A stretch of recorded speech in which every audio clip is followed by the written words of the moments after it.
Yes, people. We are back live. We are back live on the Sarcasm City TV YouTube for another edition of the ManDem United podcast, the podcast dedicated to all things Manchester United. And I'm joined by my special guest host on Tuesdays, Mr. Red United TV, the Ivorian Spice. Mr. Look at him. Look at the wide smile. Look how happy we are. Yeah. Yeah.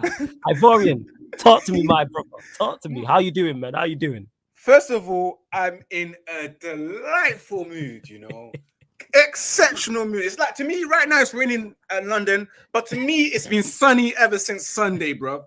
Even if it's snowing, to me personally, I see it as sun because I'm so happy, Flawless. Because why Flawless? Because these mother suckers, that randomly started coming at us on our first two defeats, like. You've got people that you've never spoken to that are Arsenal fans for the last 10 years. Have never come up to you and spoken to you about football regarding their football team because they knew that their club was in the mud. All of a sudden saying, how you doing? How do you think it's going to go on Sunday? I had to tell my own cousin, you've never spoken to me about football in the last 10 years regarding your football club. All of a sudden, you think you're funny, mate.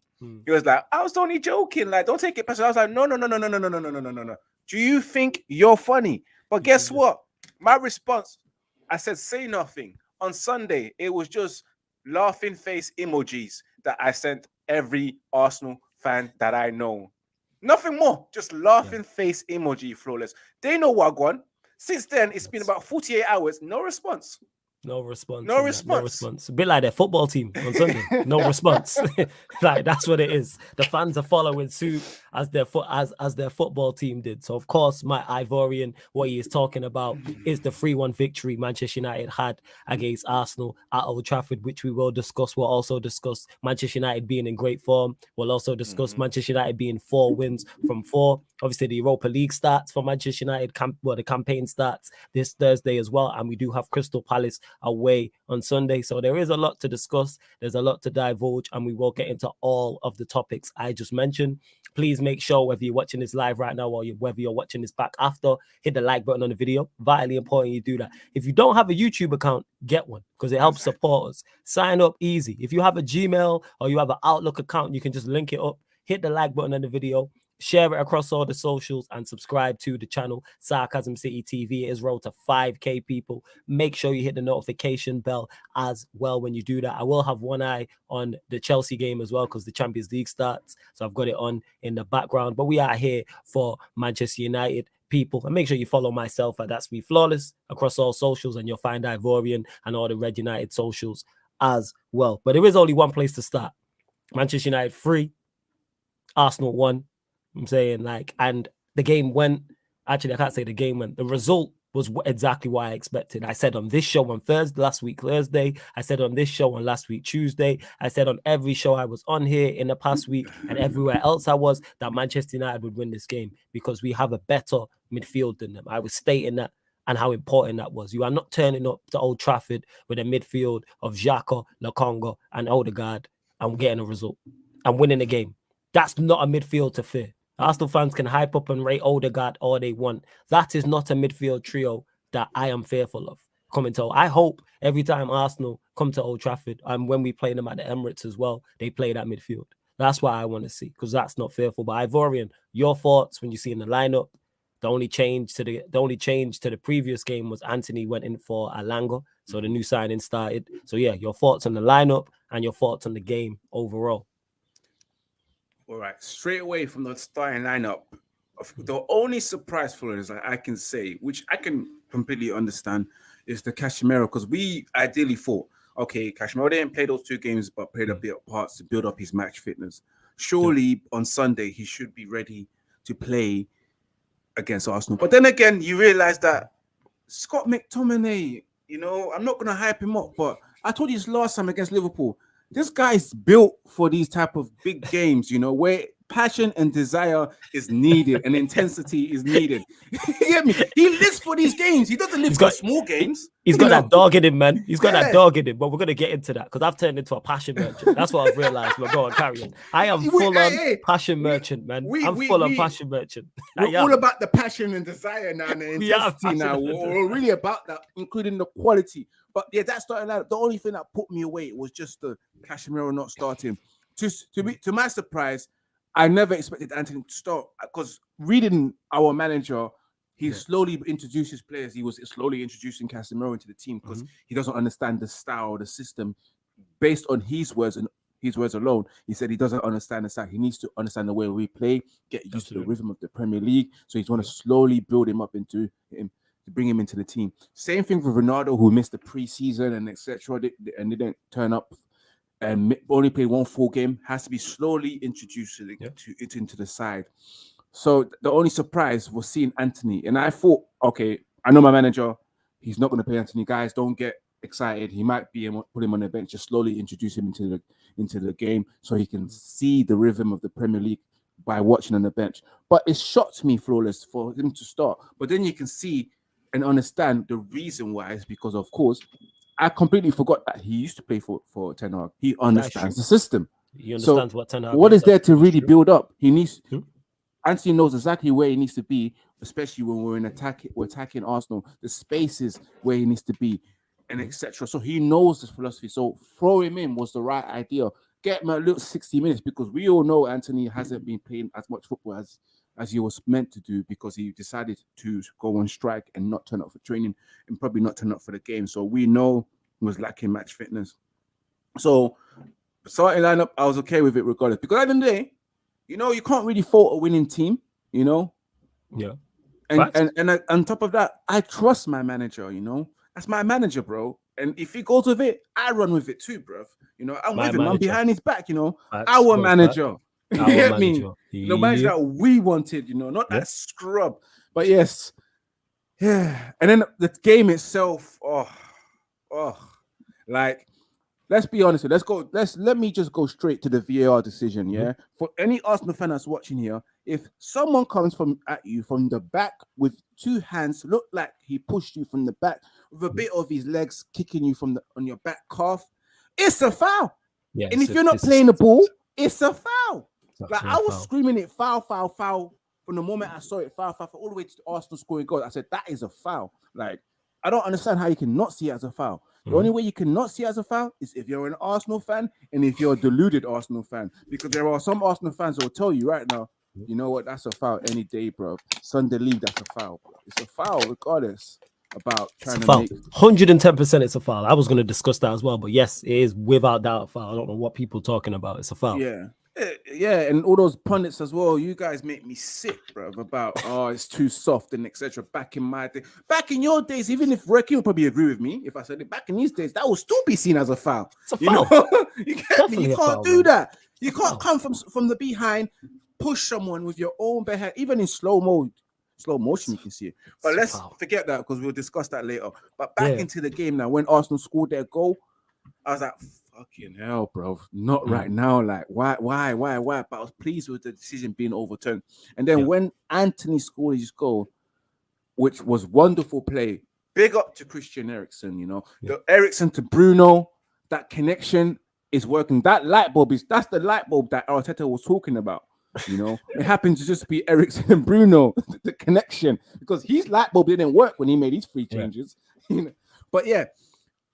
The connection in the pass between Eriksen and Bruno straight to Sancho. And by the way, Bruno was fouled leading to the goal for the first goal. But hey, the referee did well to continue to play. Sancho to Rashford and Rashford finding Anthony for Anthony to slot it in with his left foot. And that's the reason why Ten Hag wanted a left-footed player on the right wing. For those particular type of goals where they can just cut in and slot it in with their left foot and an easy finish for them. And then second half time, I was thinking we need to kill Arsenal because as soon as, you know, even when we conceded the first goal, Manchester United was sloppy. The VAR goal, they were a bit sloppy. They were looking shaky. Arsenal was all over. Arsenal were actually starting to show themselves, causing trouble to Manchester United. But once we got the first goal, I was thinking, okay, let's try and go get the second goal. Halftime came. We need that second goal. But you saw Arsenal coming back slowly. You can feel it. Like, absolutely. Arsenal will equalize the way Manchester United are playing. Arsenal are looking to equalize, and it came. But luckily, it was a lucky equalizer. Although it was a brilliant, it was a ricochet around. Ricochet. Dalot kicking it towards Saka to finish it off. That moment there, you know what? At the same time, I'm thinking we can still be Arsenal. It's Arsenal at the end of the day. It's Arsenal. Arsenal. What's different? What's the difference, bro? You get me? And Arsenal. then Rashford again, pass by Ericsson. No one noticed that there was another assist to the assist, and Carrick is. I mean, sorry, which I meant to say Carrick. Ericsson is doing what Carrick used to do, and for those of you guys didn't know, Carrick used to assist the assist. If you understand what The I'm trying to say. the So he'll assister of the yeah. So he'll put in those balls that will help assist the assist, and then the goal happens. And that's what Ericsson did, and that's the type of role that he's playing right now as a deep line playmaker for Manchester United in that 6/8 role where you can just have that freedom. And then Bruno with his passing again to find Marcus Rashford. And what does Marcus Rashford do best? If you give him a ball that invites him to display his PMP, he's gonna take it. That pace and power. And he finished it well. And then what worried me when it came to that second goal, and you know it, when Rashford has so much time to think about it, 120% he misses. That was running through my mind. I was like, this guy's gonna miss. Like, don't miss.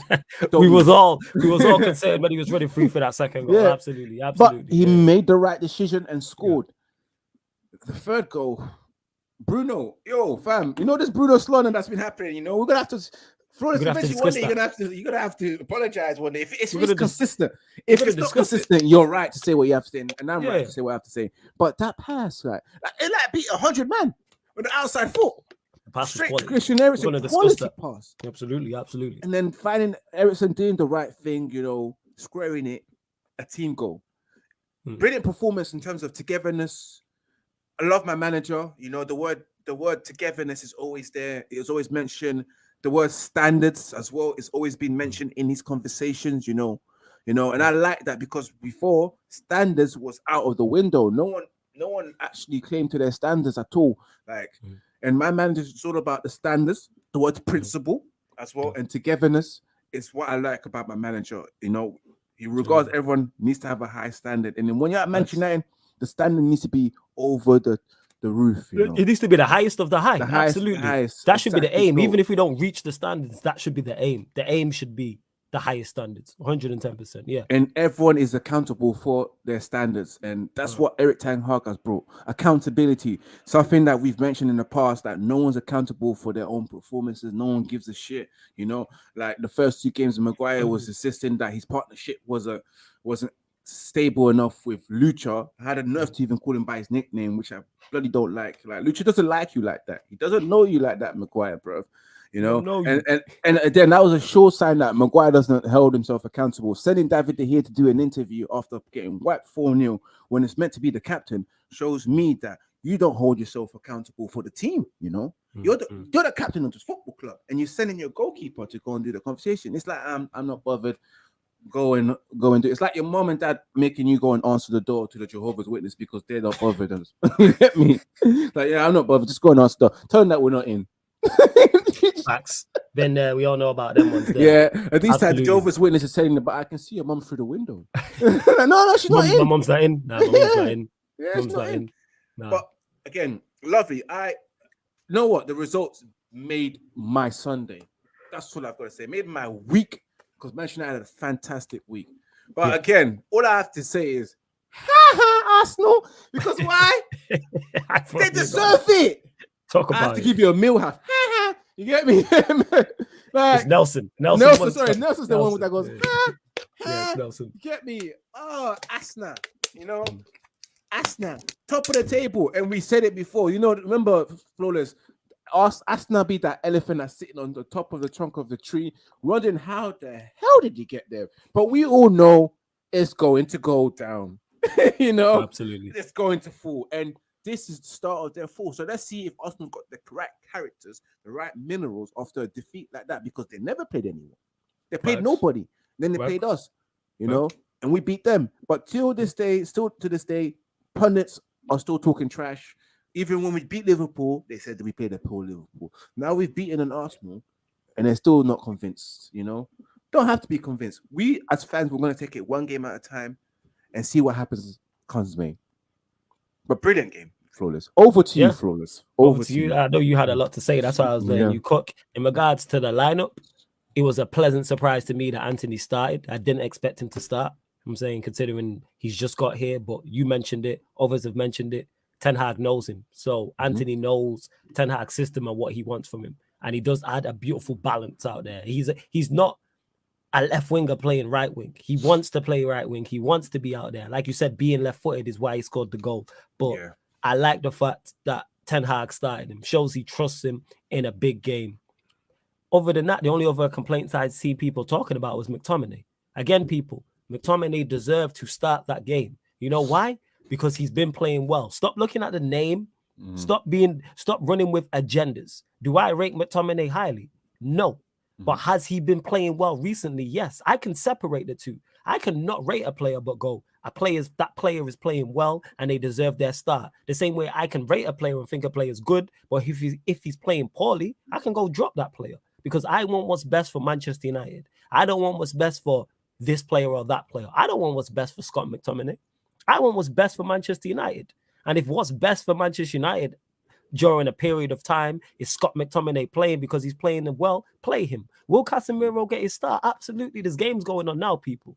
United, we've already discussed this many a time. The World Cup is smack bang in the middle of the season. There's double game weeks all the way up, pretty much up until November, minus the international break. Then afterwards, you still have the Carabao Cup actually before that. Then after that, you've got Premier League, you've got Europa League, you've got the Carabao Cup. Hopefully, we're still in that. And the FA Cup starts in January. There is so many games to be played. Players are going to lose form. Injuries will happen. Suspensions will happen. So anybody worried about Casemiro not starting is just nonsense. And give credit where credit is due to Scott McTominay and the manager. One, for Ten Hag to sticking by him and play and sticking by him and sticking to his principles. And two, Scott McTominay for stepping up. Because if Scott McTominay had played bad against Arsenal, if he had played bad against Leicester, if he played bad against Southampton, we'd be here criticizing him. I'd be here criticizing him. Ivorian would, people in the chat would, people across all social media would. Give him his plaudits. Also, what I like as well, we were joking about it, but we are that team that is now, we got that dog in us. You know what I'm saying? And we used to laugh about that. I'm a passion merchant now. That's what we are. But we're talented passion merchants. It's not just passion with no skill and no talent. You know what I'm saying? Martinez, is he a passion merchant? Absolutely. But he's also skillful. I've seen Varane putting in some crunching tackles. Malacia and Dalot from fullback areas. McTominay the same. Casemiro the same. Fred getting stuck in. Bruno getting stuck in. Anthony getting stuck in, tracking back. And this is what you want. So in regards to the lineup, I had no complaints. I thought from the very start to the 20th minute, we was the better team, clearly. We was the better team. We was dominating the ball, dominating possession, looked more threatening. And Ten Hag said that afterwards that 10-minute period was the best we've played under him. And I agree with that. I thought from that first minute to the 20th minute, we were the dominant team, which lets me know we're capable of playing against that when we play teams that are not as good as Arsenal. So anyone talking about, oh, we're just a counter-attacking team. No, there's different ways to play football and win football matches. Styles make fights. Anyone who watches boxing or MMA knows that. Anyone who watches those two sports knows that. And what I like is the managers adapting and not going, I'm Ten Hag, this is the way I play, regardless of the opposition and regardless of the players I have at my disposal. And I love that. But then from 20 minutes up until the point Arsenal scored their equalizer, so that's including our goal, Arsenal were the better side. They dominated possession. They dominated the ball. Didn't threaten too much, but were Arsenal the better side? Yeah, I admit they were. But we went a goal up. They were well worthy and well deserved of their equalizing goal. But what I like from Manchester United, the players, what I like from the manager is when it went 1-1, we reacted. The players reacted.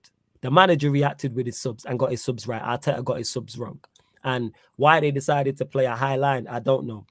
The hair was decent. Do you know what it did? You know what it is, Flores? They saw Ronaldo come on and said, let's do it, bro. Play, yeah, he ain't going to run. Made a mistake. But go on, Flores. It's all good. It's all good. To the defense, I still have to give them credit. I thought De Gea did what he had to do. He was quiet for all the possession. People thought, all these chances Arsenal created. They created 2 or 3 clear-cut chances. That was it. The goal, the Odegaard one. I think it was those 2, and that's pretty much it. Dalot has been very, very good this season. I've always been a fan of Dalot. Varane has looked like Varane. Sure, even though he was at fault for the goal, Varane's looked assured. Martinez has been the standout in terms of, when I say stand out in terms of his performances, because how he is being aggressive, being on the front foot. He's embodying what we're about, like that steel, that toughness, that being difficult to beat. And we've not been able to say that about Manchester United for the longest. We are now tough to play against. We are now tough to break. Our defense is now tough to break down. Nobody is going to roll us over 3-4-5-0 anymore with this back four. Malassi was up against Saka. Did Saka get the better of him? Yes. But what I don't like is this narrative that's going around that Saka completely cooked him. No, Saka got the better of Malacia, yes. But Malacia stood up to the challenge and he didn't dive in. He didn't get any silly bookings. He didn't get sent off. He rose to the task. And that's going to happen, people.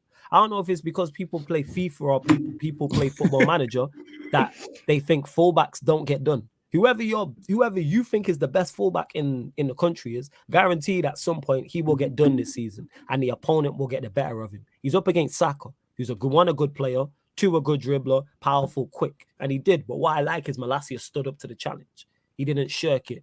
Midfield, McTominay was good again. I thought McTominay was very good again. Someone I've been critical of, and I'm happy to be wrong. I'm not sat here and go, no, McTominay should be dropped for Casemiro. No, Casemiro has to get that shirt off McTominay. This ain't a name thing. This is all about Manchester United Football Club. Are we getting results? We're 4 from 4, people.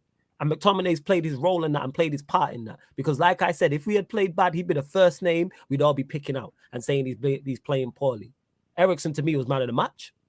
Easily, comfortably man of the match. He was the best midfielder out of that 6. When I say that, I'm talking about our 3 and their 3. He's the most talented. He's the best midfielder, and it's shown. He was instrumental in us winning that game. That pass he wrapped into Bruno for that first goal is severely underrated. That is criminally underrated. That pass is on par with Bruno's pass for the Rashford second goal in terms of how good it is. That pass, it might look easy. Trust me, people. That pass is not easy. 1, it's not easy to see. 2, it's not easy to execute, because people think just because a player completes a pass, it's a good pass. No. You can play a pass and it reaches its destination, but it's not a good pass. If me and Ivorian are playing in the same team and he's running through on goal and I play him a pass that's not got the right pace on it and is slightly behind it, even if he collects it, it's classed as a successful pass. But if I played that pass correctly, he's through on goal. Like the Bruno pass into Rashford. He could say he underhit that and the Arsenal defense get back in. It's still a successful pass, but Rashford's not through on goal to make it 2-1. And that's what I'm talking about. The pace he played it with. The vision is 10-10. The vision is absolutely 10-10. And he's wrapped it into Bruno where Bruno can spin instantly. And he's onto the Arsenal back 4. That's incredible. Props to Bruno. I think Gabriel came sliding in like a joker. You know what I'm saying? Came sliding in like a joker. Bruno then played it into Sancho. Sancho then played it into Rashford, and props to Rashford as well. Yeah, gotta give Rashford his plaudits for that goal as well. Beautifully weighted pass for that goal. I'm talking specifically the first goal, because he's done that twice in 2 games now. He did it for the Sancho goal against Leicester, and he's done it for the Anthony goal. They're things again we criticize Rashford for. You know what I'm saying? Decision making, his ability to play those passes. In terms of Bruno, I was cursing him out on the watch along, but props to him. That pass for his involvement in the first goal, very good. The second goal, Lord of mercy, what a pass. What a pass, man. What a pass. Give that man his plaudits. What a pass. Like he's having impact. And that's what it's about. And again, for the second goal, the Eriksen pass into Bruno. Different. He's clipped it into him, but this time he's chipped it into him. If he don't play that right, Bruno can't turn and do that. But he's played it correctly. The same way the first one, it's all about the weight of pass and how you play it. Rashford, I said, we just give him plaudits for the first goal. Have to give him plaudits for the second goal as well in terms of being onside. That's something we're very critical of Rashford of. Don't have footballing IQ. Doesn't have a footballing brain. Always offside. All of these things we've mentioned. Props to him. Timed his run to perfection and a very, very good finish. Ivorian mentioned it. You didn't expect Rashford to score. He was 50-50 on it. Sancho was bright. I want to see more from him, though. I don't think he was bad, but I want to see more from him. What I've seen from him in the first 20 minutes, I like. I won't fully blame him because Manchester United were without the ball. And if you go back and watch the watch along, I was stating this as I was stating this as the game was going on. We need to get both Sancho and Anthony on the ball in better positions and give them more opportunity to affect the game. And I think when we have more of the ball, we'll see better from them. Anthony was good for the goal. Minus that was fairly quiet, but I don't have too many complaints. Tracking back as well, he helped out Delo a lot. You saw that. Delo a lot. Yeah. He was pressing. Pressing, slide tackling, passion thing, man. Fully on the passion thing. Yeah, that's what I was with. One thing I have to say about Anthony is that what I like about him is that he's another character that's been brought into the squad. Positive one, where someone that's got the aggressiveness as well, the desire to want to be the best in the world. You can see it in his face and the way he celebrated as well. And the fact that, the perfect thing for Manchester United can do to just announce himself to the world. We scored 1 score against Arsenal, 2 scored in debut, 3 celebrate in front of Arsenal fans, 4 kiss the badge in front of the Arsenal fans. Yeah, the one thing that was just missing was just take off the top and receive a yellow card. You get me? But you just saw the pure passion in his celebration, how happy he was, man. Like, I'm looking forward to him, you know? It's about time someone start entertaining us, because that's what Manchester needs to be. They used to have 1 or 2 players who get the fans off their feet and entertain us. And we had that for a good amount of years. We've had the George Best that used to entertain the guys who are probably like in their 80s right now. For those who are probably in their 50s and 60s, Eric Cantona came to entertain you with his skill and flair. And then we got to enjoy, for those people our age, we got to enjoy Cristiano Ronaldo when Cristiano Ronaldo used to be a skillful player. People nowadays that are probably new to the game, you don't know that. Chelsea are a goal down. Sorry. Against Zagreb who? just scored. What Champions League? Zagreb, a goal down. Fafana just got catch, man. That Fafana guy. Chelsea were playing the Arsenal Highline. We're playing the Arsenal Highline. Sorry to cut you off. I know you was full flow there in terms of what you was talking about. We enjoy Chelsea. We enjoy Chelsea tears over here. I'll always cut you off for Chelsea tears, Arsenal tears, Liverpool tears, Manchester City tears, Leeds tears as well. They're the 5. Like our boy Carefree Lewis said, whatever's going on over at Chelsea, it's not nice. It's not nice. nice. At the end of the day, it's not nice. Yeah, they got hit on the break. Never been there. You got hit on the break, and someone got spoiled. You got left for Fana. It's seriously not looking good for Chelsea so far. No pace. Like defensive. This guy signed 8 defenders, 8 defensive-minded players, and they're still conceding goals, still losing games, and happened to sign a striker. Wow. Fana's first game in the Champions League. Got left for dead, yo. Man couldn't catch him. That's what happens, bro. You know, you're not supposed to be in the Champions League. To my opinion, you know, is that I don't rate Fofana like the way everyone else is rating Fofana. Like, yeah, he came in, done some good job, looked good in the Leicester team, but I don't rate the value. Don't really rate the players. I would never go crazy for him, so I just don't get it, man. Like, never excited me, but you know, me, I don't follow the hype, and I'm not sheep. I don't follow pundits' words and etc. So you'll never hear me recite the same thing that Gary Neville says compared to other Man United fans when you speak to them, like for their reasons to hate him. Pogba, I don't know. I just hate him because Gary Neville hates him. Graham Souness hate him. He's not a nice guy, according to them. That's what you hear, but you don't hear anything. Like, 100%. How can you hate someone you don't know? I didn't know you knew Paul Pogba personally. What? Yeah, facts. I don't like. He's got a bad attitude. Well, I didn't know you know him like that. Okay. Like, well, you guys hang out. Yeah. It's crazy. No, it's crazy. But as I was saying again, go on. Manchester United used to having a player, especially our time with Ronaldo, entertaining us skillfully, and none of these young boys will ever know that Ronaldo was a freestyler on the pitch, busting hella tricks. They don't know this because they saw the Real Madrid Ronaldo. They never saw the Manchester United, the right wing Ronaldo. Yeah, right wing Ronaldo. Yeah, they never seen part 1. Yeah. Part They never seen part 1. They never want to see that Ronaldo. That Ronaldo that entertained you, bro. Yeah. So that's what Manchester United always have. And now we have another player. And you know, I said it 2 weeks ago.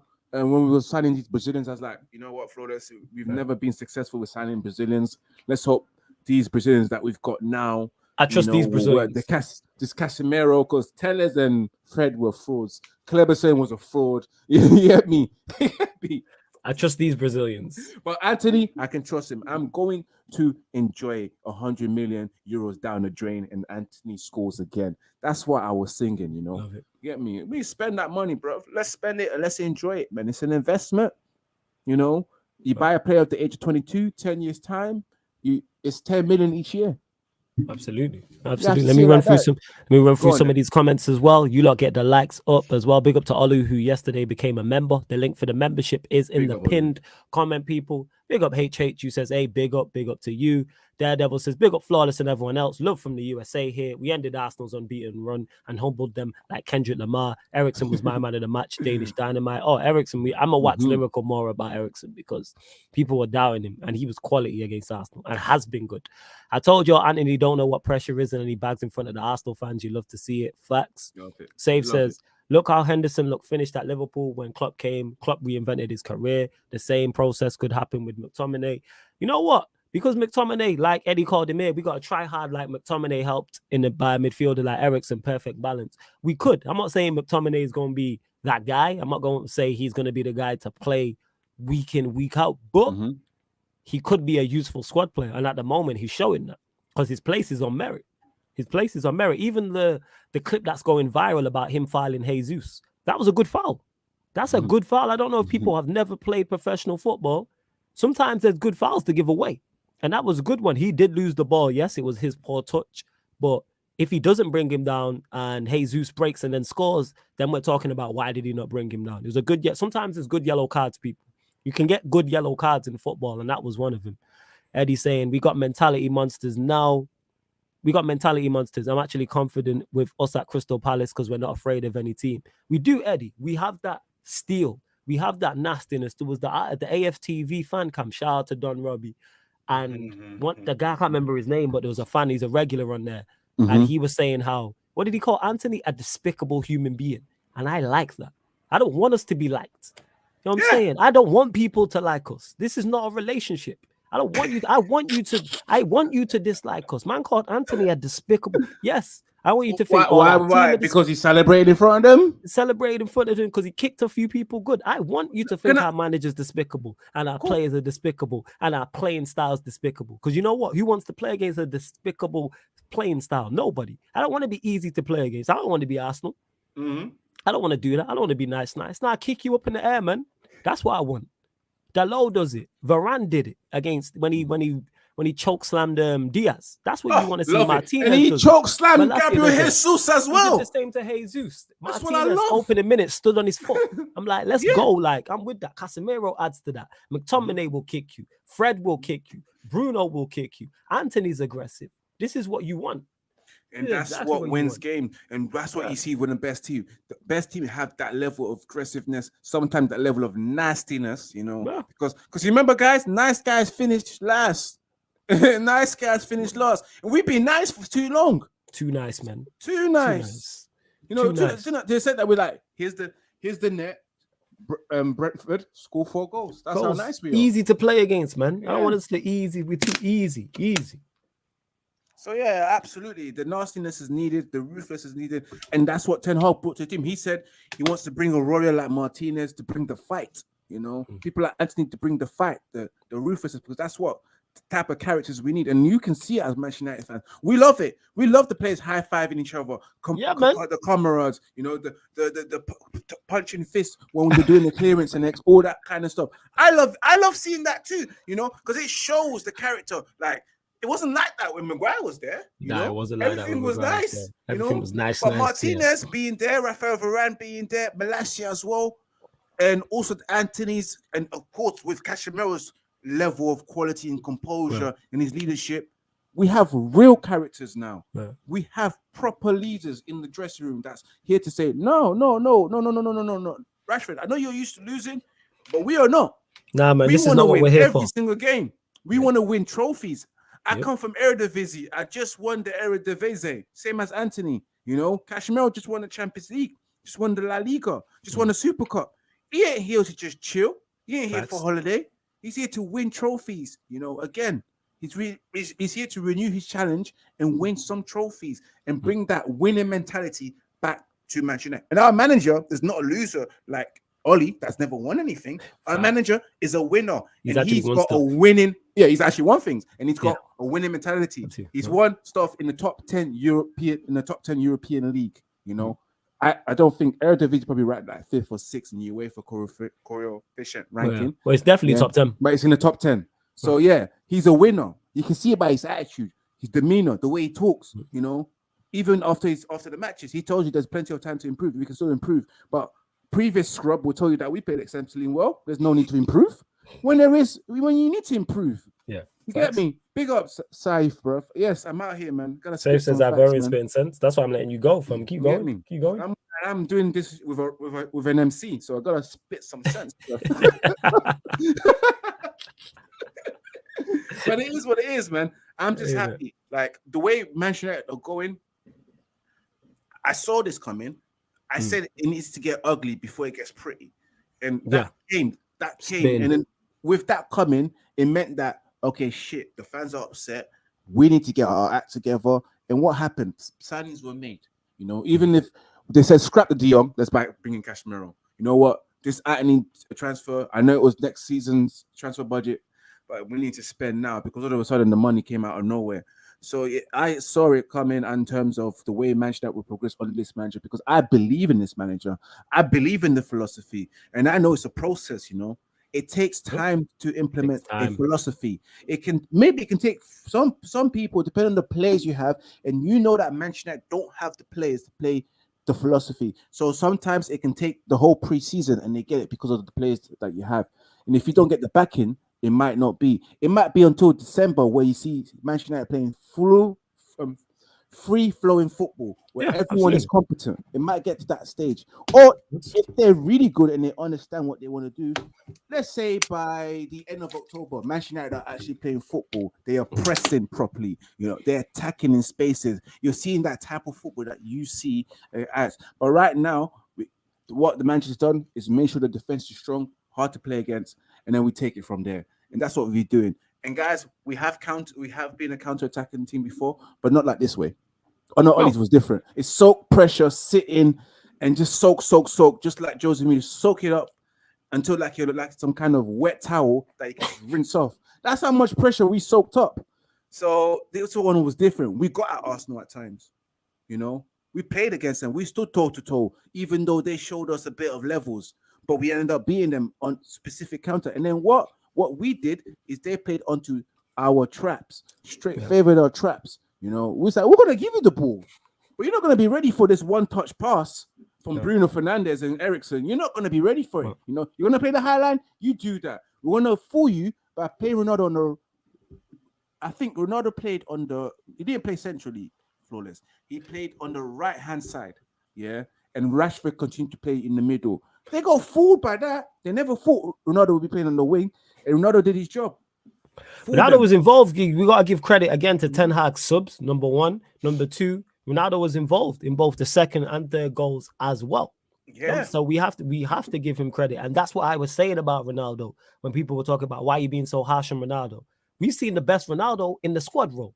That's where he should be. We've seen he played well against Arsenal. When he came on the pitch against Leicester, he almost scored a couple goals and set up a couple goals. That's where you get the best out of him. And then he should start on Thursday. That's where Ronaldo should be used in a squad role. Would I still prefer to have seen another striker be here? Yes. But Rashford is looking like he's going to play down the 9 at times. Hopefully Martial can get fit. Ronaldo, now the manager has a selection headache. He has issues. But that's why I was saying when people was on Ten Hag's case after the first 2 games, pardon me, he's a puppet. He's in the Glazers' pocket. He should walk. This is why I kept shouting and talking about this and stating. Well, not shouting, but I kept stating each and every time I was live streaming. Give the manager time. Back the manager. It's a new team with new players. Let him figure out what works and what doesn't work. And still, even when we get a bad result at some point, which we will get, I'm not going to turn on him. We need a bigger sample size than these 4 games or the 6 games overall or 10 games. Give him 20, 25 games. How does he juggle both game weeks? How does he juggle injuries? That's the thing. That's things how does he juggle the team when certain players are out of form? How does he do that? We've seen him. His in-game management has been excellent. His in-game management against Arsenal was excellent. His in-game management, Southampton, Leicester, excellent. He's helping us win games. He's being proactive from the sideline and impacting games. Also, with the system, he's getting the most out of players. Like I say, McTominay, someone I've been very critical of, has played well. Bruno, another player I've been very critical of, played well. That pass he played for Rashford, exquisite. The pass he played for Eriksen for the third goal, great. Him being involved in the first goal, also great. Rashford, someone I've been critical of. Quality, doing what we wanted him to be a nuisance, use your pace, run in behind, run the channels. And he's doing that. And we're reaping the rewards of that. And we're 4 wins from 4. And I'm confident going to Palace. Like Daredevil said, hey, Palace on Sunday will be tricky, but I'm confident. Let me pull that up. Palace on Sunday will be tricky, but I'm confident that we can get a positive result up the Red Devils. And that's where I'm at. I look at our fixture list and look at the games and go, I'm confident going into all of these games. I'm very, very confident going into all of these games because I believe in the manager, and then he has enough talent there as well. And he's getting the most out of the players I don't rate, the limited players. So now everyone's quiet when everyone was complaining about why is Maguire still captain? Well, Maguire's captain and still on the bench. So what are we talking about? As far as I know, Maguire is still technically the club captain. But just because you're the club captain doesn't mean you can't be dropped. Because I've seen club captains get dropped before, and we're seeing it now with Maguire. Will Maguire probably play on Thursday? Yes, as he should. I want to see wholesale changes on Thursday. I do. I'd like to see a whole new 11. One thing I want to say about as well is Varane being fit for 4 games in a row. Vital. Because people were like, oh, we should have rested him for the Arsenal game or rested him against Leicester. No. There's 2 games a week, and we are going to need you, Varane. You are our best centre-back. You are our most senior centre-back. You are our most accomplished centre-back. You are going to be needed. Availability is an ability. And so far, I'm liking what I'm seeing. Now, Ten Hag has to be smart and rest him. I don't even want to see Varane on the bench. I don't even want to see Varane on the bench in the Europa League. Maybe apart from the Sociedad game away. Maybe. That's it. I don't want to see Martinez play. Yeah, I know Chelsea's losing. I'm watching, but big up for letting us know St. Benjamin. I don't want to see Malacia or Delo on the pitch. I want to see the entire new back four. Dubravka get his run out. Casemiro play. Fred play. Donny when he gets fit. Alanga, Ronaldo, maybe a couple of the youngsters as well. I'm trying to see this 11 fully rested for that game on Sunday. Because if we can make this 5 from 5, we're slowly building something. And again, I'm not getting too ahead of myself. My objectives are still the same. I still think we finish 5th, but target the Europa League. Said this for the longest. The Europa League should be the target. And this was before we went on this run. This is before we signed Anthony, before we signed Casemiro. All of these things are just adding into it. Because Ivorian said it's going to get ugly before it gets pretty. He's building from the back. He's making us tough to beat and defensively solid. And then the rest of it will come into place. With your Eriksens, with your Brunos, with your Anthonys, Sanchos, Rashford, Martial, Ronaldo, them. But we're building, man. I like what we're doing and I like what we're seeing. And nobody really looks too good in the Premier League, to be honest. We're the informed team. Like City or City. Like, yeah, they dropped points against Villa, but they should have won, to be honest. They just missed chances. But Liverpool don't look great. Chelsea don't look great. Spurs are looking good, but I think City will beat Spurs on the weekend. Who else am I missing? And Arsenal, we just stopped their whole bandwagon. And their tough run is now through October, especially October. Like, their run is tough because they got City, they got Liverpool, they got Leeds away, they got Brentford away. They also play Chelsea away as well. So, yeah, we're gonna see if Arsenal's ready for it. You know, we've had tough tests, Flores. We've played Liverpool, we've played Arsenal. Arsenal only played Manchester United, and the first big real test they lost. So we're gonna see if they got the character as well. You see, let's see where they are in Arteta's process. You know, because the light bulb clearly isn't working. You know, it didn't work against Manchester United. It worked for the other ManDem that they played against, the small boys, but it didn't at all. But big up to the club and Manchester United. Hopefully, the club, the owners, not the owners, but the people that run the club on a day-to-day business can see what Erik Ten Hag is doing and back him and ask him, you know what? Yeah, what do you need on top of that? Forget the transfers. In terms of the way we run, what do we need? How can we accommodate you? Do you need another sports science? Do you need another assistant? Do you need one of us to get sacked so someone else can come in? You let me know. I'll make it happen. You know? You get me? You know, because obviously there's a lot of work that needs to be done. And Ten Hag, when he came after the first 2 games, he always knew Manchester United is going to be a big job for him to to where we need to get to, and it's going to be a slow process. But what he needs is everyone pulling in the same direction. My question is to Manchester: Are we pulling in the same direction? Is the believe we kit are. man pulling the same direction as the manager? Is the owner pulling the same direction as the manager? Is the people who run the club day to day, like Richard Arnold, is he pulling in the same direction? Which I've heard Richard Arnold is now more like coming to Old Trafford and sitting down in the canteen and you know, getting himself involved in conversation with the footballers, compared to Ed Woodward was never seen there, you know. And so they're trying to create that environment. There's an open door. We're all in it. We're all in this together. If you guys watch High School Musical, get me, and then we're all at one. Yeah, so that's what it is. High School Musical. Yeah, I watched it, and I've got no shame. You know, That is, it is. I've never watched it. That featured their own in it. But ManDem know the songs. ManDem never watched it, but ManDem on Eno singing it, bruv. We all in this together, bruv. They're out here. Trust me, on the streets, shutting their weed, fam. They hear me? Like, they know the songs. They know the hits on High School Musical. But yeah, as I was saying before, everyone pulling in the right direction. That's what Ten Hag needs. From the kit man to the owners, to the board members, and also to the guys like Richard Arnold and John Murtaugh, and apparently Darren Fletcher is not really doing his role. He's now doing some coaching, because all the time he really wants to do is coach. I've not seen him on the bench actually. I've not actually seen him on the bench. Not on the bench, but you'll see him in a couple of pictures when they're doing the training. You'll see a Darren Fletcher in the pictures if you guys follow the Man United app or go and see or follow Manchester United on Instagram. You'll probably see some pictures of Darren Fletcher involved in training, because really and truly he wanted to be a coach, not a technical director, a coach. But Ed Woodward saw something completely different from what I've read from the Athletics, that he saw a more of a business person with Fletcher due to his connection and etc. But all Darren Fletcher wanted to do was just coach. Really, that's why you saw him with Ralph Ragnar, and you was questioning why is he on the bench. All he wanted to do was coach. He didn't want to do business meetings and etc. I exactly what you're saying. But of course, Flawless, I don't know if we'll finish with the Arsenal talk, because there are other things that's happened today as well. So yeah, we could discuss after that. But hey, Arsenal, just hold that. I'm glad we put that into that bandwagon as well. Let me see. Yes, safe. I agree. Our first team players need resting for the group stage Europa League games. Absolutely, I agree with that. But I've already gone. What do you want to go to next? Of course, guys. Now that we've put Arsenal in the spliff and sparked the thing up, we're all done now. We're moving up to another interesting story that came out today from Eric Bailly himself. Let me get that up for you guys. Yeah. Oh yeah, the Eric Bailly news. Yeah, well, they're quotes, I should say. Quotes. Yeah, quotes. But you know what? If you read it, you can believe in it, because you saw what happened at Manchester United, and you saw the level of favoritism, and certain men who were playing shit continue to play. So Eric Bailly, so from wherever he is in France, Marseille, who left the club, he has come out and accused Manchester United of favouring English players, English stars who took place for granted, and urged the club to be more like Chelsea.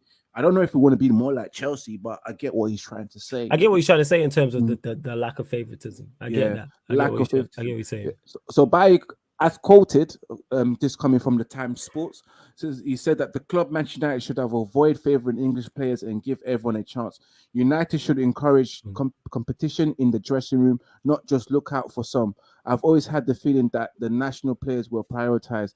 That doesn't happen at Chelsea or other big Premier League clubs. Some people take it for granted that they are going to start, and that weakens the team. Luckily, Ten Hag has a lot of character, and I hope he can change that dynamic. Exactly. So, and that's a send out to a certain man like the Fridge. Yeah, and we all know who he's talking about. We all know who he's talking about, man. We all know who he's talking about, man. He's talking about Maguire in particular, and he's talking about Lindelof as well. And it bangs on to what I was talking about with McTominay in this game just gone. Merit.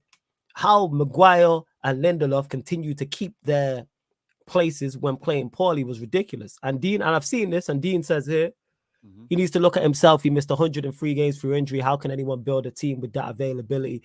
I get this, but it's not in terms. There's times when he's been fit, when he was fit, and didn't get selected. And that's where his issue lies. Selected, and he's played well, and it didn't start the next game, which is also, and that's not fair. If you go into the team and play well, after the person in front of you have been playing poorly and you play well, you deserve your place. So I understand where he's coming from. And that's been the major issue. It's all about merit. That's what it is. Forget the name, forget your what nationality, forget the name, forget what nationality you are, forget the value that you are in terms of transfer fee. What is your performance saying? How good are you performing? Are you performing to a level to keep your place in the starting lineup? And no one can tell me Harry Maguire and Victor Lindelof were doing that during that period. So Bailly deserved his shot. If there's other centre-backs about, Axel deserved his shot. Whoever you want, Varane deserved his shot. Whoever you want to name. And that's not just for centre-backs. That's also for the full-backs areas and every other position on the pitch. Every other position on the pitch. Did at times his injuries hinder him? Yes. But there was times he was available and didn't get selected. There was times he played well and didn't get selected the next game. So what's the point of playing well when you know, regardless of the next game, you're not going to start? And that breeds complacency. That's why Maguire's performances were terrible. And he turns around and goes, well, I get picked for United, I get picked for England, so surely I'm good. Yeah. Lack of self-awareness. No self-awareness. Now he's getting a dose of reality. You know what I'm saying? Now he's getting a dose of reality. Like, right, I'm on the bench. I need to step up my game. Guarantee you, people, we see a better Harry Maguire this season. Guaranteed. Whether that level's good enough, we'll see a better Maguire this season. Pause. We will. I saw Maguire for 10 minutes and he's doing the same shenanigans that he was doing. Stepping out of line, collecting yellow cards, making us shake again. Like, I don't know, bro. What I will say is, no. The foul was Casemiro's fault, though. Because Casemiro lost the ball. What I will say is, I don't think he's going to be up to a high level, but he won't be as poor. We'll see a better Maguire. I think we'll see a better everyone. One, because of the system, and two, he knows his place is up for grabs. So I reckon it is. We shall see, innit? If he can't do that, then I know he's a bag of shit and he's not good enough. Similar to McTominay, how would see better out of McTominay? System and competition for places. Do I think Maguire is the guy? No. Do I want him sold? Yeah, I was saying it, man. Chelsea are playing. They clearly need a centre-back. # get the fridge to the bridge. You know what I'm saying? That's what needs to be done. They clearly need centre-backs. It's not an easy delivery to get the fridge to the bridge, you know. Hey, I'll make it happen, man. I'll pay the Uber. It might not even fit through the front door. That guy is hefty, bro. I'll pay the Uber, man. Don't worry about that. I'll pay all. It might not even fit into the Uber. That's that thing. All right, we'll get one of the bigger Uber things, innit? You know what I'm saying? Get a bigger thing. 100%. Safe says, playing well and not winning against big clubs doesn't mean anything. You would think Arsenal won considering how their fans are behaving. Because their fans are jokers. That's why. Their fans are some of their fans, they're just trying to clutch at straws. Oh, we played better. Okay, cool. We'll take the 3 points. You play the We Better trophy. Right. I'm saying than that. Like, you take it. Bav Krypton says, flawless with Ivorian here. He'll be equally as poor because he's not good enough to even be in the Prem. This is where the over the top. He is good enough to be in the Prem. Because when he was at Leicester, he's not good enough for Manchester United, no. But he's good. Is he good enough for the Prem? Yeah, he's good enough for the Prem. Because he played at Leicester and was fine. You put Harry Maguire in the back three, he'll be fine. Is he the guy? No. Should he be at Manchester United? No. That's why we've seen him be dropped. But is he good enough for the Premier League? Absolutely, he's good enough for the Premier League. Like, this is where it goes over the top with the criticism. And when I say we'll see a better him, that doesn't mean I think he'll be 8, 9 out of 10. I think he'll be 4 or 5. And not 1 or 2. I think he'll be 4 or 5 out of 10. When we see him he'll probably play against Sociedad and be a solid 5. Be a solid 5. Nothing special. Be a solid 5. That's all it is. Well, let's just hope so, innit? Let's just hope that he plays something. Because I'm quite nervous when I see Maguire. It makes me shaky, unease, you know. Nervous. It's like when I see the police. That's how I feel when I see Maguire play for Manchester United. I feel uneased, shaky.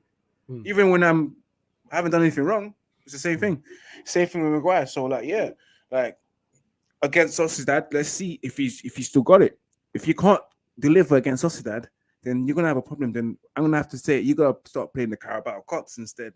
Because if you can't perform against Real Sociedad, against a lesser team, in terms of Europe, everything is slow. The way they play their football is slow, possession based. And there's not that much intensity unless you're playing the top teams in Europe. But against someone like Real Sociedad, we should see a good performance from Harry Maguire. But again, and everyone knows that's also a doubt in everyone that's watching right now. It's a doubt. It's a doubt that he'll play. Like, the guy's not good. and he knows he's not good. He looks in his mirror and he goes to his wife and says, "I can't believe I earned £200,000 and I'm the captain of Manchester United, and I'm stealing a living, and I'm 100%, babes. I'm not good at my job. He's stealing a living. I'm not good at my job. I just don't know how I do this. Stealing a living. He is. And yeah, we're talking about that now. Drizzy does in terms of the Bailly comment. If you rewind like 5-10 minutes, we was discussing it. But yeah, Bailly's spot on. I think we all knew this.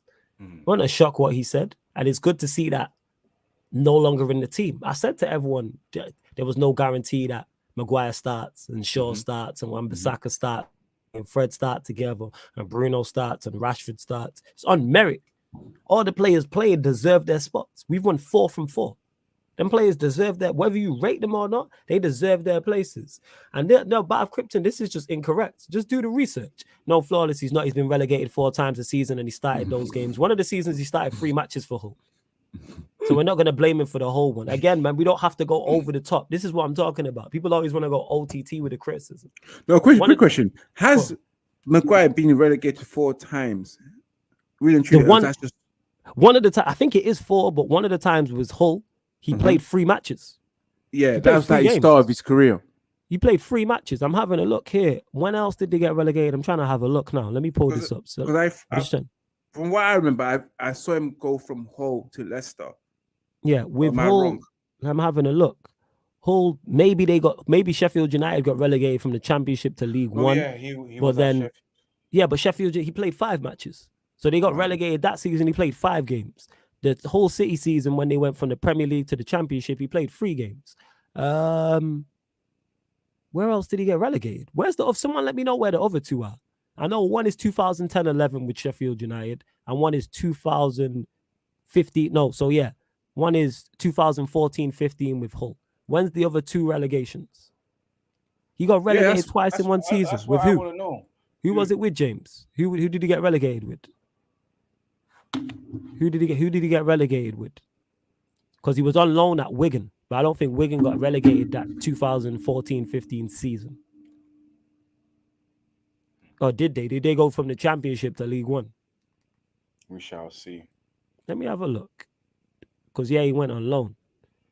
So one of them is definitely, because I'm looking here, one of them's defo Sheffield United, but he played 5 matches. One of them's Hull City, he played 3 matches. Wigan might have been another. And where's the 4th? Someone let me know where the 4 is. When else did he get relegated? Yeah, because I didn't know. Like, I clearly don't know whether he's been. Let me know, James. I'm genuinely asking. Like, I legit don't know. But this is what I'm talking about when people say go over the top. 2 of them we've dispelled. He played 3 matches and played 5. That's not on him.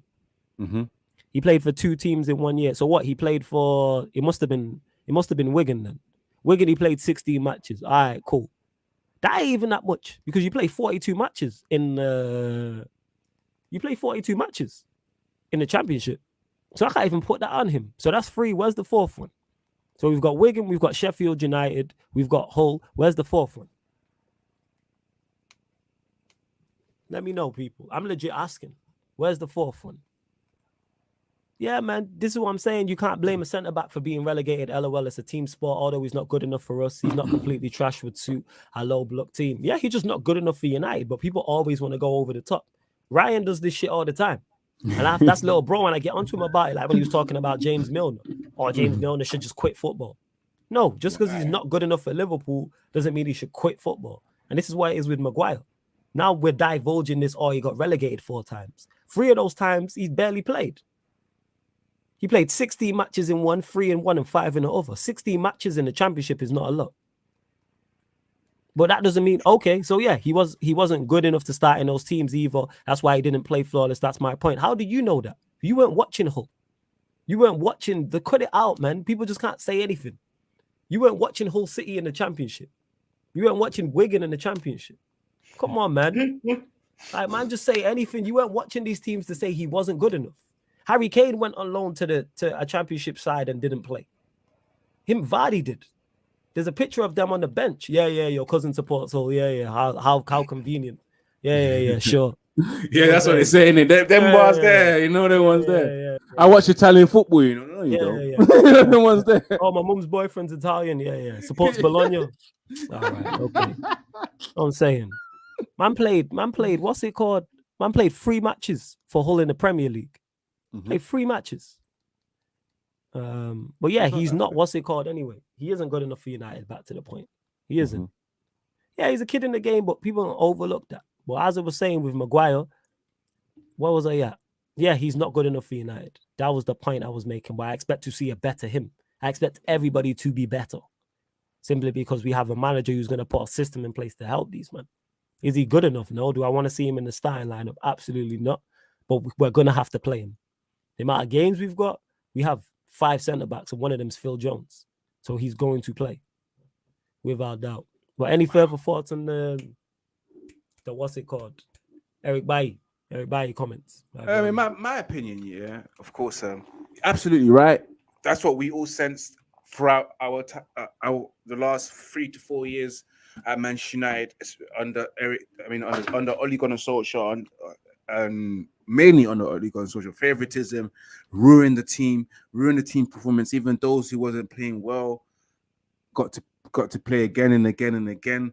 And at the same time, man management wasn't at the finest. Even though they say that guy is one of the best in terms of his man management skill, his man management skill was actually poor, bro. Running players into injuries and prolonging injuries and furthering those injuries as well. Get me, guys, from acute to chronic injuries, like what he did with Pogba, Rashford, and etc. That's not good man management. Not getting people to get the minutes to show themselves. That's not good man management. And Eric Bailly is absolutely right. This Brexit football strategy that was introduced came from Ole Gunnar Solskjaer, and it really paid heavily on Manchester United. It was the biggest tax. This English tax, Brexit tax cost as well. It hurted us. Yeah, that's what it was as well. So that strategy was the wrong strategy. And then again, you can't be playing people that are not playing well and rewarding them with another match. You don't reward failures, and Manchester United were rewarding failures at that time. They even rewarded Oli when he even lost the Europa League final, finished second, luckily, lost all these semi-finals, never won a trophy, but yet they called it progression. So that was down to the club. So yeah, Eric Bailly is within his right. I agree with him what he said there. You should be getting the team under merit and not favoritism. And favoritism at times doesn't work. It sometimes costs you your job. Yeah, it is. But like I said, man, spot on what Ivorian was saying there, and it was no surprise to hear what Bailly had stated, because Dean says, I think you'll be misquoted about the English bit because he wasn't being picked over Lindelof and Varane. I think when he's talking about that, he's not talking about himself there. He's talking about Luke Shaw. That's included in that. Like, Luke Shaw was starting week in, week out. Rashford was starting week in, week out. I kind of think he meant McTominay, even though McTominay. Yeah, McTominay's in there. Like, I get what he's saying. Yeah, for him, he probably thinks English, Scotland, and Wales is all one for someone like Bailly, because he's not from here. He's from Ivory Coast. I think he's talking about Shaw, Rashford, McTominay, Maguire, Wan-Bissaka as well. We can't forget Wan-Bissaka. He's talking about that. So I don't think he's talking about just him playing. He's talking about others. Like, look at Delo now. How was Wan-Bissaka playing ahead of Delo? Someone explain to me that. Trust me. You know what I'm saying? Explain. And yeah, Dean, the whole team wasn't good last season, but it was before that. Like, it wasn't just last season. I think he's talking about the entire Oliver, which I understand what he's saying. Why is there English tax for English players, but players from other countries don't have that same tax? Hey, what are you talking about, Safe? You're talking about in terms of transfer fee? What are you talking about here? Let me know and we'll elaborate. We'll elaborate. Anything else you want to add? In regards? Yeah, in regards to any other topics, have we missed anything? We spoke about the United Arsenal game. We spoke about Eric Bailly's comments. Yeah, we touched on the Europa League. I don't think, is there anything else? No, pretty much nothing else. We've pretty much touched on everything apart from our next game, a preview on the game in terms of Real Sociedad, and of course, if we've got some time, Palace, how are we gonna do? Of course, let me start off first of all. You kick it off, man. How I see Manchester United playing against them, because we are playing. I believe we're playing. Are we playing home or away? Yeah, home. We're home at Sociedad. Home to Sociedad. Yeah. A lot of players will be rested, so I'm expecting certain players like Casemiro to finally come in and have his full debut. Since it's not a Premier League game, the intensity is not the same, and it's against a Spanish team that he knows really well, which is Real Sociedad. So he'd be able to play against a Spanish team because he knows the rhythm. I'm expecting Ronaldo to as well start as well. Anthony to get a good run out for about 60 to 70 minutes to save him for the Crystal Palace game. And of course, Maguire and probably Lindelof to be thrown back into the team. And possibly, probably might see Shaw again, you know. Although I don't believe Shaw should ever come back as well. But we need to rest. We need to rest our players, innit? Yeah, we need to rest. Yeah. We need to rest. They've played 4 games in a row, you know, so it's the best time to make some changes. And if we happen to not win that game against Real Sociedad, we'll probably win the next 6 games. So the next 5 games in the Europa League can go through. So I'm not too worried about that. But I genuinely believe that with our team and a squad depth as well, we can probably beat a Real Sociedad team with a second team at least. We should get 1-0 or 2-0 win. And one thing I think I would like to see from the squad is a better footballing style, an improvement from where we've been. So I'm expecting Manchester to kind of take the game to Real Sociedad and try and possess them in possessions, so it can be a learning curve and for Crystal Palace as well, because that there will be a difficult game at Palace at Selhurst Park. It's not easy. It's not easy. This guy is outrageous. Sorry to cut you off. So Eddie said Shaw got more minutes on Call of Duty than on the pitch. Balance restored. This guy sounded like Thanos, man. Is that what Thanos said to Gamora when she was balancing the knife and that? And he was like healthy balance or whatever or something like that. Like, this is wild. But yeah, I agree with you in terms of I expect us to get through the group comfortably. We got Sociedad, Omonia, and who's the other team? Is it not Sheriff or something like that? Yeah, Sheriff, that's it. Yeah, because they moved to Real Madrid last season. They won at the Bernabeu. So we need to be careful. They might try to do the same to us. But yeah, with those 3, sure we'll see, like you said, your Wan-Bissaka's, Maguire's, Lindelof's. Casemiro will get his minutes as well. Fred will play. Donny, once he gets fit, will play. Also, maybe a couple of the youngsters, your Iqbals, Charlie Savage, etc. Anthony will get minutes. Alanga will also get minutes. Ronaldo will start games. So it's looking good. I expect us to beat Sociedad. I don't know a lot about them. I know they're 9th, I think 10th in their league or something like that, as I was checking out where they were at. We should really move to Sociedad. And we'll have the hitters on the bench. So like Rashford will be on the bench. Eriksen will be on the bench. Sancho, Bruno. If we do need to change it around, we have those players on the bench. But hopefully the second string players step up and be like, we need to step up with the performance. Go on, I'm hoping that we can see someone like Garnacho get some minutes coming on as well. You know, Garnacho, nice, yes. I want to see him play. I want to see him get some minutes, man. I see a future in him. Absolutely. Yeah, Dubravka as well. You know what I'm saying? The second choice goalkeeper. That's what it is. James is saying lineup that training was leaked. Alanga, Ronaldo, Anthony front 3. Apparently, that would make sense. Alanga on the left, Anthony on the right, Ronaldo up top, and that should be enough to get past Sociedad. And that's 3 players, especially Alanga and Ronaldo, who need to put in impressive performances because they want to start. They don't want to be playing Europa League. They want to be playing on Sunday against Palace. They want to be playing in the Premier League.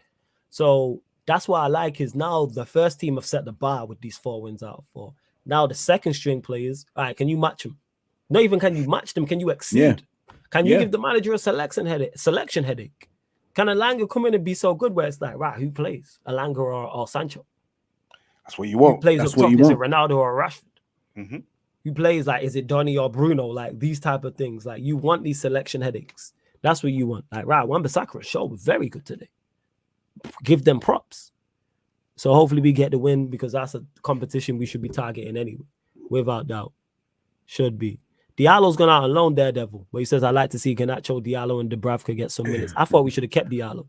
He's perfect backup to me for Anthony, but we let him go. He went on loan to Sunderland. Well, it seems like Alanga will be the backup to Anthony.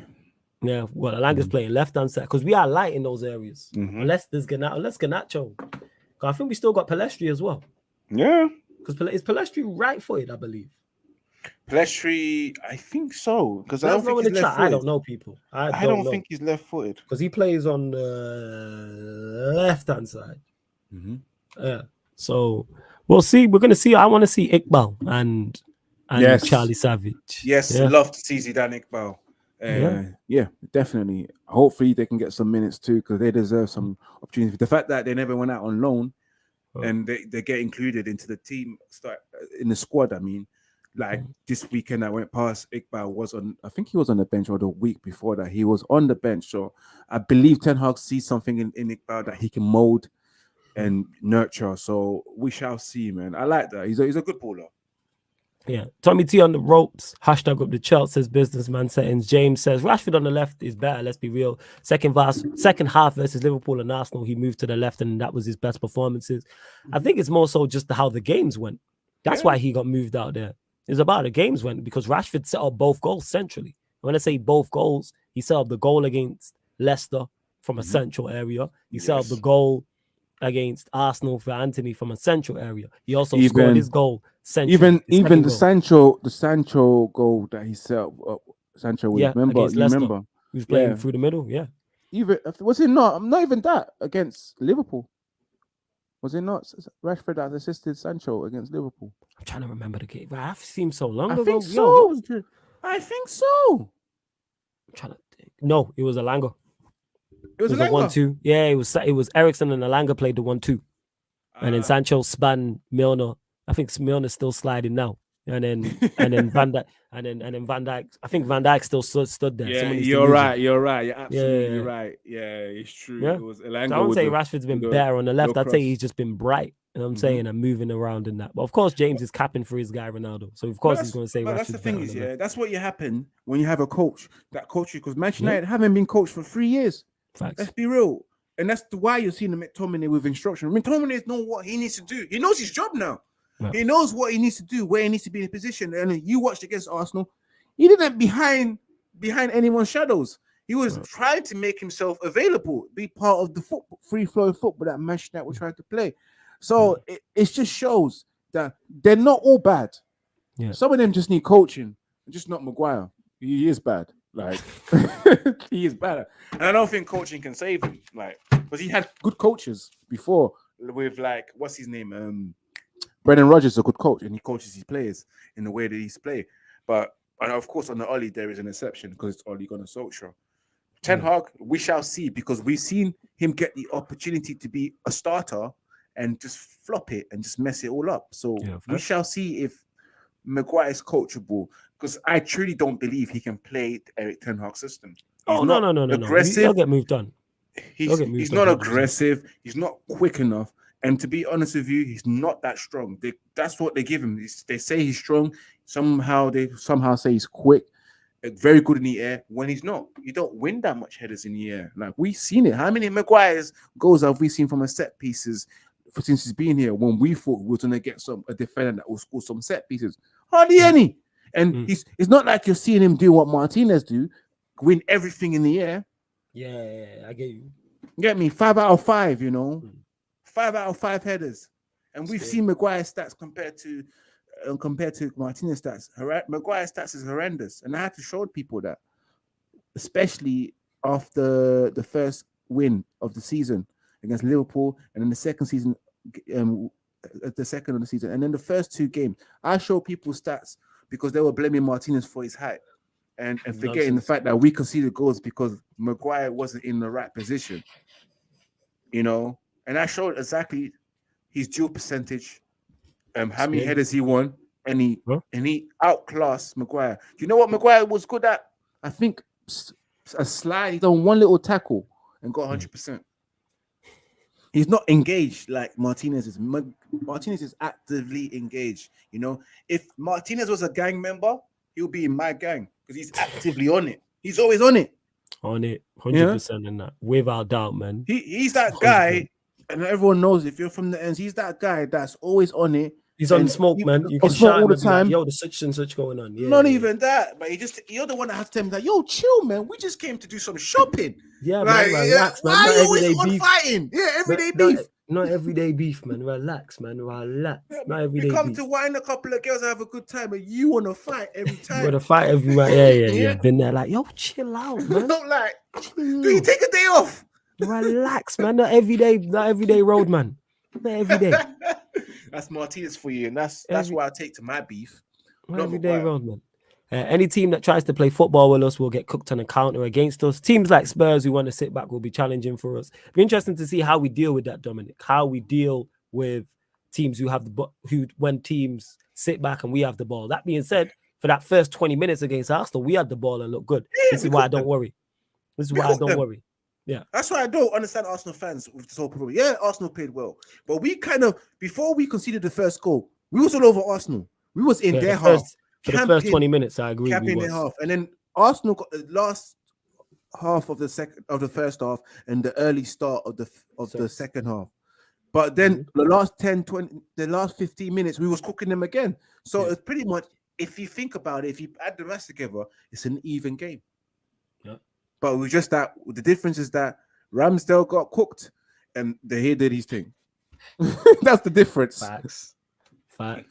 I think we've covered everything there. That's people. everything. I think we have covered everything. Don't forget to follow Ivorian's channel at Red United TV. The link is in the title, people. So you can click on it right now as I'm speaking. It will open up a new tab and this show will continue. So make sure you go subscribe to his channel. Head over there. You can find all his socials over there. Find all his socials through mine as well. Make sure you hit the like button on the video. Share it across all the socials. Subscribe to the channel. Like I said, road to 5K on Sarcasm City TV. Big up all of the audio listeners as well. Everyone who's listening to this right now on SoundCloud, Spotify, iTunes, wherever you listen to podcasts. Links for those are all underneath in the description, as well as the pinned comment, which is the membership. Many great perks, including how to get on the channel, how to get on Q&As on here, how to get on Q&As on the Twitch, how to queue jump on fan calling shows. We've got a fan calling show tonight at midnight as well on the Twitch, people. So we'll probably be discussing this, plus all the Champions League games, plus whatever else. But just big up to everyone who continues to support, man. Because I put out the post as well. We went over 100,000 watch hours on the channel in total. So we've gone over 100,000. You know what I'm saying? So yeah, man. Give it up to all of you lot who continue to support. Much appreciated. But yo, Ivorian, anything you want to add, fam, before we close out? Before I close out, make sure you guys watch the podcast yesterday, the catch up volume 80. It was a good one. It was cooking up Arsenal. You get me? And then, of course, for me, what I have this week, we've got the watch along against Real Let me know Sociedad. what you got going on. Yeah. We've got the watch along against Crystal Palace on Sunday as well, including the match reaction that get posted 30 minutes after the match. And then that's about it. And we're back again, catch up, and then we're back. I'm back here again next week, Tuesday. It is what it is. Every Tuesday you can catch Ivorian here, people. Me and Ivorian 5:30 p.m. talking all things Manchester United, win, lose or draw. But in Manchester United's case recently, win. You know what I'm saying? Moving to Arsenal, moving to Liverpool, and everyone else. And hopefully by the time we do this show next week, Tuesday, we would have won against Sociedad on Thursday and beat Palace on Sunday. And made it 5 wins from 5 in the Premier League and 6 from 6 in the last 6 games in all competitions. But yeah, man, Ivorian, man, always good talking to you. Absolutely. Big up to the chat. Love to everyone in the chat. I'm glad you lot have enjoyed the show. It's good to see regulars and new people. Big up to Zanos, who says big up. Ray says big up, Flawless and Ivorian. Big up to you. Safe says big up, as does Paco as well. Daredevil says, correct me if I'm wrong. I think we play City, Chelsea, and Spurs in October. Probably. We've probably got a mad run. Let me check that. I'll check that before we close out. I think we've got a difficult October. Before we close out, man, we'll check that out. Oh, look. Let me have a look. That's going to be interesting. It's going to make these shows much more interesting as well. Man City, 2nd of October. Yeah, we do. Everton on the 9th. Yeah. But the Man City one is at Etihad as well, by the way, guys, if you wanted to know if it's on the way. And of course, on the 19th of October, Spurs at Old Trafford, and after the following, and then on the weekend at Chelsea away. Something that we need to correct is the Chelsea away. We haven't done well at Chelsea away for the longest of time. We need to. We don't win, but we lose. Like I can't remember. Like we just seem to draw a lot. They don't seem to be able to beat. They beat us at the Bridge more often. Like we haven't had the best results in the last 10 years, as I remember. You know, so we have to go to the Bridge, chef them up, and go home.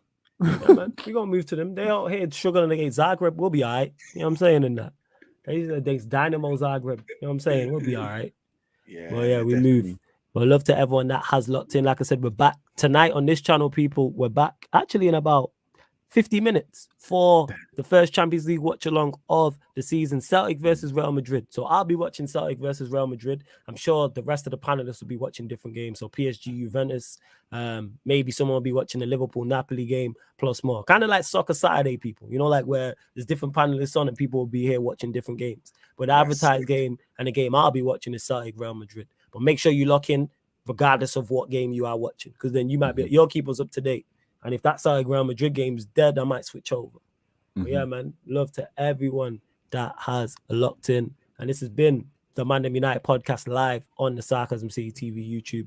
Big up.